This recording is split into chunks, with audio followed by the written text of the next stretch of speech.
Shalom. Ketemu lagi ya.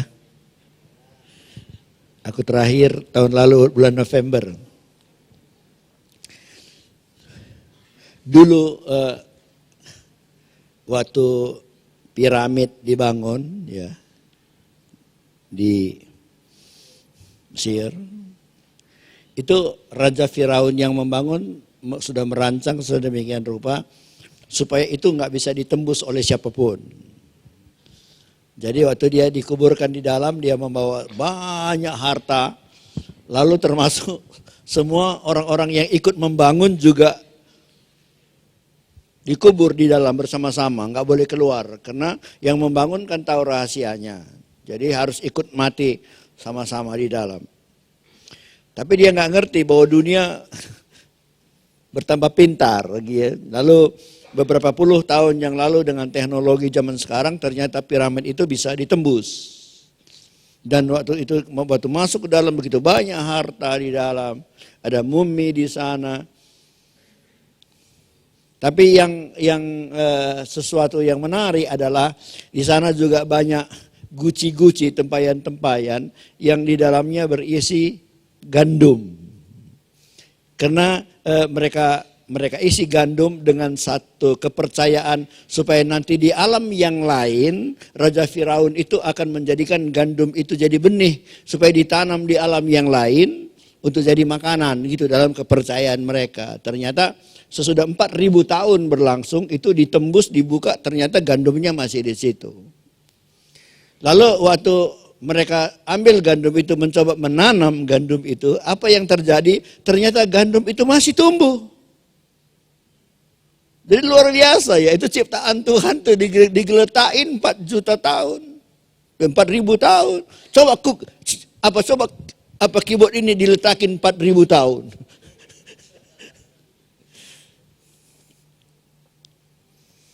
Jadi ada yang berkata, wah luar biasa Tuhan itu berhasil menciptakan sesuatu. Biarpun 4.000 tahun masih tumbuh. Tapi ada pendapat yang kedua, alangkah sayangnya. Seandainya 4.000 tahun yang lalu benih gandum ini ditanam. Lalu menghasilkan gandum, lalu ditanam lagi.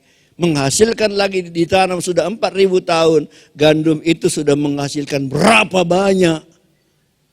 Tapi karena tidak dimanfaatkan, tidak ditanam, dia begitu-begitu saja, begitu-begitu saja. Saya berpikir Tuhan juga menaruh benih di dalam hati kita, dalam hidup kita. Itulah firman Tuhan. Dan kalau firman Tuhan itu tidak dikerjakan, tidak dimanfaatkan, maka bisa saja firman Tuhan itu enggak bermanfaat apa-apa bagi kita. Sehingga dalam hidup ini kita masih banyak mengalami peperangan-peperangan di mana kita selalu jatuh bangun. Kenapa? Karena manfaat dari firman itu tidak terjadi di dalam kehidupan kita. Jadi meskipun gandum itu kecil, kalau dimanfaatkan itu berdampak. Itu maka firman Allah berkata, imanmu sebesar biji sesawi, biar itu kecil. Waktu aku ke Israel, aku di depan di depan Novotel, aku lihat apa itu pohon sesawi kata orang. Aku dekatin, aku ambil bijinya satu, aku peres-peres gini, keluar tepung, aku tampung pakai tisu, seperti tepung gitu. Dan tisunya aku bawa ke Brastagi, aku tanam dan tumbuh dan jadi pohon besar.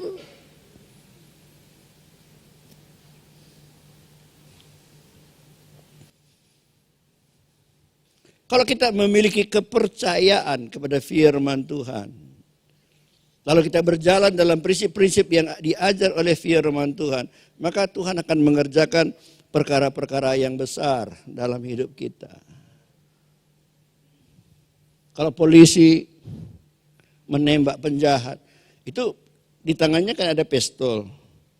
Mana lebih besar, pistolnya atau pelurunya? Kenapa nggak pakai pistolnya dilemparnya penjahat? Ternyata peluru yang kecil itu ditembakkan dengan benar, dar katanya bisa membunuh musuh.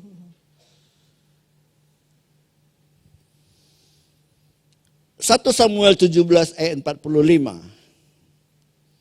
1 Samuel 17 ayat 45.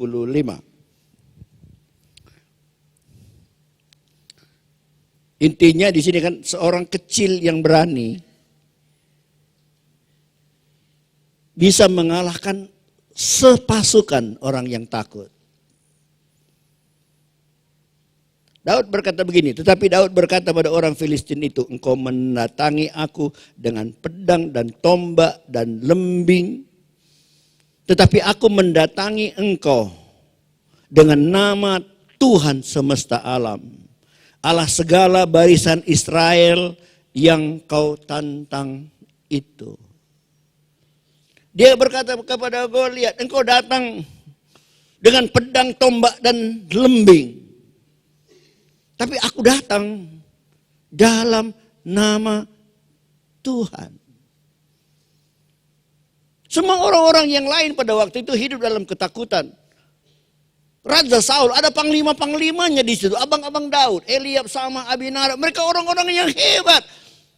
Tapi mereka nggak berdaya apa-apa. Kenapa? Karena hati mereka dipenuhi dengan ketakutan pada musuh yang besar. Saya pikir keberhasilan Daud mengalahkan Goliat yang pertama adalah dia tidak pernah mengizinkan ketakutan menguasai hidupnya. Umumnya manusia siapapun kita tanya pasti semuanya punya ketakutan. Tapi justru maka kita perlu belajar firman Tuhan. Dengar firman Tuhan ini untuk apa? Kalau tadi datang dengan takut, nanti pulang juga masih takut. Kalau begitu ngapain dengan firman Tuhan di sini? Seharusnya waktu saudara dengar firman Tuhan, saudara mendapat sesuatu yang membuat hidup saudara keluar dari ruangan ini jadi hidup yang berbeda.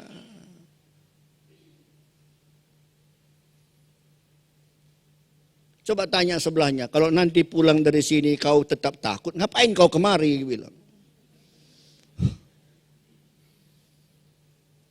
Daud tak pernah mengizinkan ketakutan menguasai dirinya.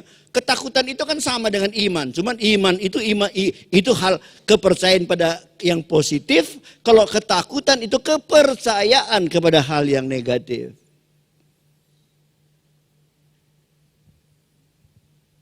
Waktu orang Israel semua dalam ketakutan, Daud tidak pernah mau dipengaruhi oleh banyak orang.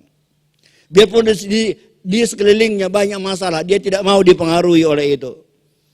Karena orang yang takut itu dia mulai masuk di dalam kegagalan. Saudara tahu enggak? Waktu orang Israel sudah jalan nih, udah jalan keluar dari Mesir sampai di tepi Sungai Yordan. Tinggal nyebrang udah sampai tanah Kanaan. Mereka enggak jadi masuk, itu gara-gara musuh yang besar atau gara-gara mereka takut?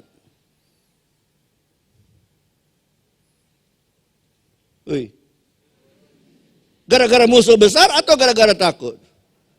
Kalau gara-gara musuh besar, mengapa 40 tahun kemudian waktu satu generasi yang baru berada di tempat yang sama dengan musuh yang sama, dengan musuh yang besar yang sama, mereka berhasil mengalahkan? Apa yang berbeda dengan mereka? Dulu generasi yang dulu penuh dengan ketakutan, generasi yang sekarang tak takut.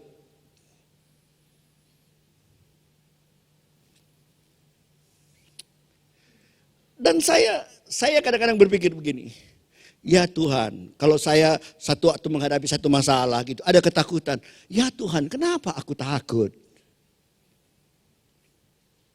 Tolonglah aku Tuhan.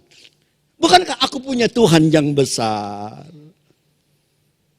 Bukankah aku punya Tuhan yang luar biasa? Kalau aku punya Tuhan yang luar biasa, kenapa aku mesti takut? Kalau aku ajak pengerjaku umpamanya, ayo ikut dengan aku ke Surabaya. Lalu kami terbang kemari. Lalu sepanjang jalan pengerjaku takut. Siapa yang bayar tiket pesawatku nanti? Kalau makan siapa yang bayar? Di mana aku tidur nanti? Dia bodoh nggak? Bodoh. Kalau udah aku yang ngajak dia, harusnya dia nggak usah takut lagi. Udah beres semua. Kalau orang tanya gimana nanti? Ada om. Nanti kalau begini-begini nih, gak kupikirin. Pokoknya kalau ikut Om Surbakti udah beres semua. Kita dalam hidup kita pasti semuanya udah punya pengalaman-pengalaman yang dahsyat dengan Tuhan. Kalau sudah begitu, kenapa lagi kita masih takut? Aku pernah beli tanah gereja. Kecil, di desa ya, cuman 20 kali 25, kecil. Dan waktu aku beli, aku selalu berpikir begini, kalau aku beli tanah, pasti sudah termasuk dengan tanaman yang di atasnya, kan gitu. Ternyata kasusnya beda. Di tanah itu ada 2 pohon kelapa yang ditanam oleh orang lain, bukan pemilik tanah. Kan harusnya dia yang ditangkap polisi kan. Kenapa dia tanam pohon kelapa di ladang orang? Tapi aku rasa Tuhan meluaskan itu untuk mengajar saya sesuatu. Waktu kami mau bangun gereja, pemilik pohon kelapa datang. Dia bilang, Pak tolong ya pohon kelapaku jangan diganggu.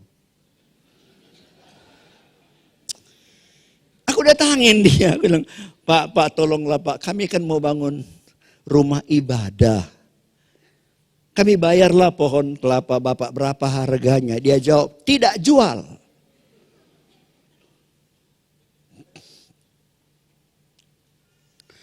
Kalau saya adukan kantor polisi, nggak ada ayatnya. Ada orang yang bilang siram aja akarnya pakai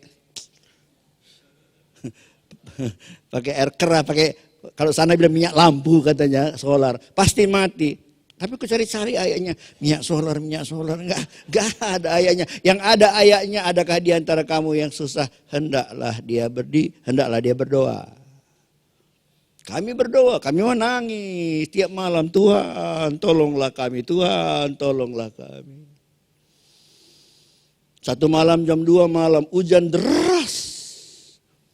Saya bangun di sampingnya tempat tidur kecil dari bambu atap rumbia 3 kali 3 meter untuk bisa tidur di situ. Jam 2 malam hujan keras, angin keras. Petir sambar menyambut, di sana banyak pohon kelapa. Dan yang 2 itu pohon kelapa muda, belum tinggi, baru kira-kira 4 meter gitu. Padahal di sana ada 30-40 meter pohon kelapa.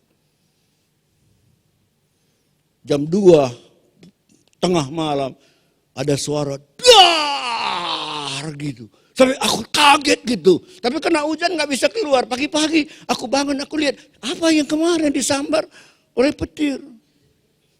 Aku lihat salah satu pohon yang di tengah disambar oleh petir. Aku mau tanya berapa ada uang kita baru bisa kita panggil petir. Kalau kita punya uang sekarang 300 triliun bisa panggil petir? Nggak bisa. Allah mendengar doa-doa kita. Kalau kita punya Tuhan yang seperti itu, takut apa lagi? Orang kampung bilang kebetulan. Komentar orang kan selalu gitu, kebetulan. Kami berdoa, terima kasih Tuhan. 1 udah beres, kenapa gak 2 aja sekaligus tuh? Kayaknya Tuhan ini kadang-kadang kerjanya kok tanggung-tanggung gitu. Ya tapi itu kan jadi satu alat untuk terus lagi berdoa, terus nunggu-nunggu petir tiap malam. Tapi gak datang-datang petirnya. Tapi satu malam pada jam yang sama, hujan yang sama, hujan, angin, petir, kami nunggu petir nggak datang. Mendadak jam 2 tengah malam terdengar suara krek krek krek krek krek, boom gitu. Ada suara pohon yang tumbang. Besok pagi kami bangun, lihat mana pohon kelapa yang masih muda, yang masih pendek, itu yang tumbang. Kalau kita punya Tuhan seperti itu, apalagi yang perlu kita takutkan?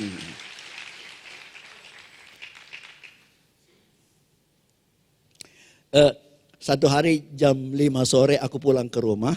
Karena jam 7 malam ada KKR di Brastagi di lapangan yang khotbah pendeta Yakub Nahwai. Jam 5.